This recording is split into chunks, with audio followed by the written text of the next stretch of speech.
Hello everybody, my name is Pat Milani, and today I'm going to be talking a little bit about why I chose Google Slides to create differentiated math activities and why I think you should give that some consideration as well. We're going to walk through one of the slides that I've put together, how I put together the activity, the pros, some of the comparisons versus some of the other things that we use, and really how simple it can be. Some of the other tools that we use that are technology based, we have Alex in our classroom. That is a paid subscription through our district that gives us a certain amount of student accounts per year, and it's really used as a supplement to our curriculum, and we use it pretty heavily. So it's really just a curriculum piece. Now, Alex is great. There's a lot of things we can do with it, but even Alex, you're not quite able to plug in the immediate feedback and differentiation with reinforcements that we're going to walk through what we're able to do here. Um, there's a whole world of things you can do in Alex. Awesome application, but that one piece, still something that Google Slides were able to add in here and take advantage of through this Google Suite app. Quizzes, I use quizzes a lot. Quizalize is another thing that I try to sprinkle in a little bit. It's just not quite as populated from the things that I'm looking to use it for. So between quizzes and Quizalize, two kind of similar applications, two websites, both free. Quizzes, I get a lot of good formative assessments out of that, and Quizalize, very similar, and it does have some of the differentiation pieces that we're going to talk about, but it's all after the fact. Once you finish your activity, then you're able to differentiate based on how that student did on the entire activity. With Google, excuse me, with Google Slides here, it really is as simple as opening up a new slide and getting to work with however you are familiar going through the process of creating slides and creating a presentation. So once you get that done, you're going to create your set of slides like I did here. I made this activity for an upcoming test review that we are going to be doing in an intermediate algebra class. I went with 7 questions. So there's going to be 7 slides worth of questions, and we're going to talk a little bit about what I took advantage of with the differentiation and the embedded links that you can do with the link to text. So to start here, we can go into presentation mode. Students will start by clicking on the link on the quiz. Now, all of these questions, I am giving them multiple choice. So this is on solving inequalities, and they've got their 4 options. Now, what happens when they select an incorrect answer is I have this linked to another slide in the slideshow that I used my own material, and I took a screenshot of the notes that we did in class together, and it's an example of a very similar problem, another 2-step inequality when they're not dividing by a negative. So they get to see that example, and then down here in the corner, okay, I get the example, I'm ready to try that again, and we can connect a link to that text as well, which they click here, and then go right back to the same question. So all of the wrong answers are going to be linked to that same slide for that reinforcement and that little bit of differentiation for if we're still kind of in a learning stage for some students. So when we get that correct answer, so all 3 incorrect answers linked to the help, the correct answer is just simply linked to the next slide. And then they have another inequality to go ahead and solve. And we'll try another incorrect answer again. And we can see that we are linked now to a different problem, and a problem that's again more similar to the situation of the current question that we're looking at. And we're ready to try that again. So we go ahead and get the correct answer. And we can see as I'm going through one question at a time, those incorrect answers, you can link whatever you want to put on there. It doesn't have to be another slide. You could link directly to a website. You could link directly to a video. Since I took advantage of the fact that you can use all your own material, there's the possibility to have no issue with the copyright and the fair use and all of those things. You are able to use all your own material. I simply took screenshots of the exact notes that we did in class, and then it's something that those students can revisit and have seen before. and can help to recall with that. Um, so each of these incorrect answers connected to a slide. So I kept everything within the presentation. So then when they go ahead and get it correct, we can see how this is going to operate itself now, where we're going to go from an incorrect answer to some help until they find that correct answer. When they get done, so when they get that final question correct, oops, not share. When they get that final question correct, they get the message of great work, you've correctly answered all 8 questions, you're ready to move on. So I'm using this in this lesson plan as it's going to be kind of the first half of the day's activities where they're going to get these 8 questions sorted out, and then we'll have an assignment for them to go ahead and do with some other types of problems and submit on a separate platform. So the overview of the presentation or the set of slides themselves, I've got a different slide with the reinforcement, with the notes that are clipped from exactly what we did in class, attached to each one of these slides to be linked to the incorrect answers for the questions above.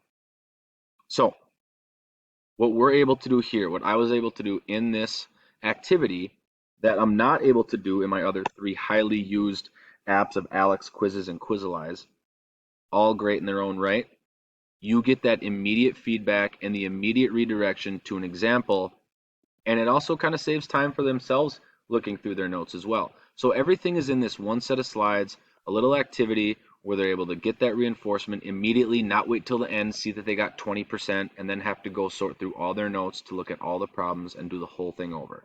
So a nice timely activity for them to get done before moving on to the next of our day's activities. In the digital handout that I put together for today, I used Canva, and this is kind of a zoomed in view here. So this is my whole digital handout that I put together and kind of talk through some of the same things, but this is kind of looking at why using Google Slides to create differentiated math activities, the format I used, why it's so nice with differentiation, and then just a quick little snippet on the how-to and the implementation. So I'm gonna just show you real briefly here in a minute the how-to.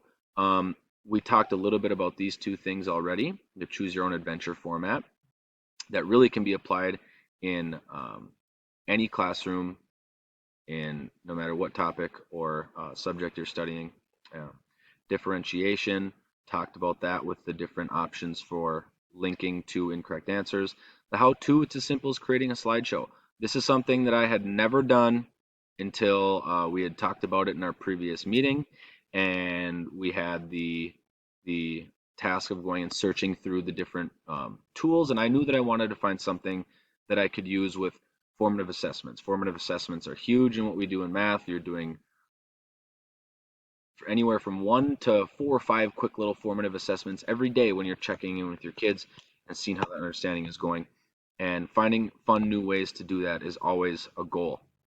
So when you create that slideshow, really the most advanced skill as far as the operating the technology goal goes is taking screenshots and connecting links to text. That's really the most advanced skill, which, as we probably know by now, in the big scheme of things, is not really a mastery level of technology. I think most people that have a fair exposure to technology and a pretty average understanding of how to create documents can either know how to do that already or can learn very quickly. So that's really all that there is in the how-to, and then in the implementation. Share the link to the presentation with your students as viewers only. Then they'll go through in that presentation mode like I was doing for a moment. And then of course, this does require some technology access. This is something that I would probably strictly use, at least for the time being, in class. I think this is a great idea for an in-class activity. It's a great opportunity for me to kind of be just kind of standing back and running the show and not really up front leading the class or leading discussion or anything. The kids will be working on their own. I have a chance to kind of be a facilitator and move around and make sure things are operating okay and going and giving help where I need to. So my digital handout kind of walks through some of that information as well. So the quick little how-to, like I said, that we can look at. So the one kind of downfall here, I will say, is that this is not the quickest. If you're going to go the route that I went with multiple choice on each of these questions, um, the longest portion of this, time-wise, was getting all the screenshots. So I was going back into my notes, getting a screenshot of each of these sets of notes to link them to the incorrect answers. So getting all the screenshots, all of these questions are screenshots from our online assignment. So this is all my material, which is another positive of this. But getting all the screenshots and then individually linking all of these things to where they need to go. Like I said before, I chose to link all of this to other slides within the presentation. You can link these to videos, you can link these to other websites, you can link these to whatever resource that you want to have as that first line of help for the student that needs that help.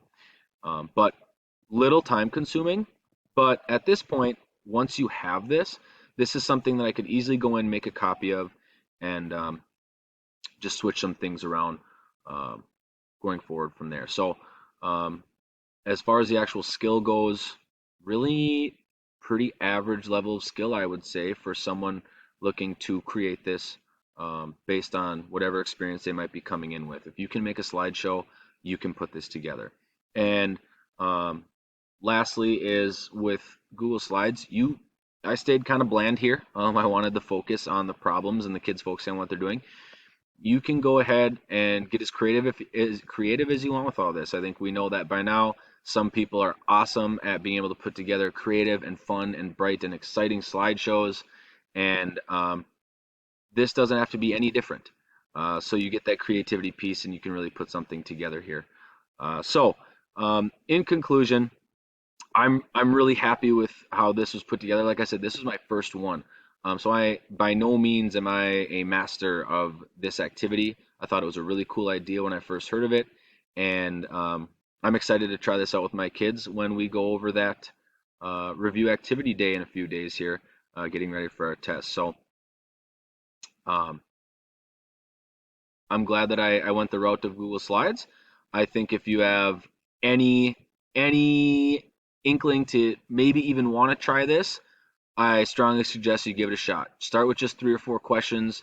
Do it as a quick little check-in with your students. See how they like it. See how you like it. And I think we should be able to strongly consider in the math classroom taking advantage of more opportunities with Google Slides.